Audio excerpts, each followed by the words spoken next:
I'm standing on a windy tarmac in Kotzebue, Alaska, a 3,000-person village 20 miles above the Arctic Circle on the Chukchi Sea. In front of me are two airplanes.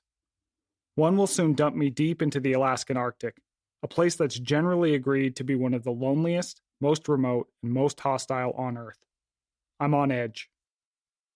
This impending voyage into the Arctic is one thing, but I'm also no fan of flying, particularly when it's in planes like these, single-engine, 2- and 4-seater bushcraft.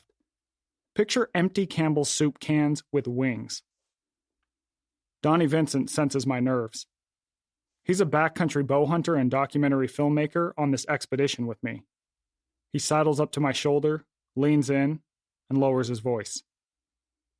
Most of the pilots up here are whiskey-swilling cowboy mountain men, the type of guys who don't think twice about getting into a bar fight, he says over the freezing gusts.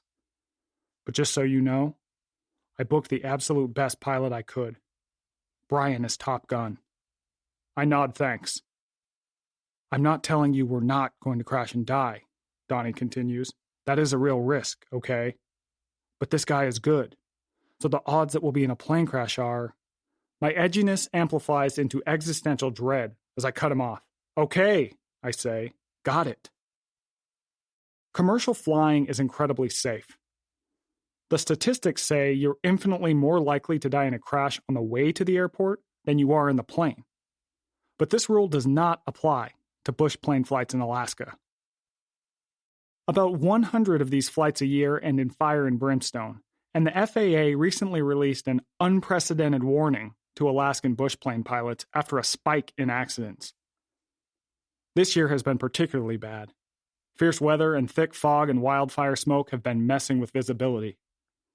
Donnie tells me that Brian has a colleague named Mike who recently crashed after misreading the weather.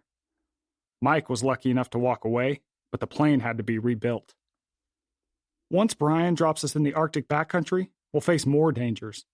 Furious grizzlies, 1,500-pound moose, packs of flesh-craving wolves, wild-eyed wolverines, blood-addicted badgers, raging glacial rivers, violent whiteout snowstorms, sub-zero temperatures, hurricane-force winds, precipitous cliffs, deadly diseases with names like tularemia and hantavirus, swarming mosquitoes, swarming mice, swarming rats, the runs, the barfs, the bleeds. There might be 1 million ways to die in the West, but there are 2 million in the Alaskan backcountry. Our only way out? We'll trudge hundreds of miles across that rugged world until Brian picks us up in 33 days' time. Along the way, we'll be searching for a mythical herd of caribou, a migrating army of 400-pound ghosts that silently roam the Arctic tundra, their gnarled, 4-foot antlers emerging from the crystalline fog only to disappear when the wind shifts. The coming 5 weeks are an all-in proposition. Unlike, say, hiking the Pacific Crest or the Appalachian Trail, deep in the Alaskan backcountry, you can't decide you're too cold and hungry and wander a couple miles off-trail to a highway where you can Uber to the nearest diner for a hot cup of coffee and a stack of flapjacks. There are few, if any, trails. And the closest road, town, point of cell reception, and hospital can be hundreds of miles away. Hell, even death may not be a way out. My insurance policy, unfortunately, does not offer remotely located corpse recovery coverage.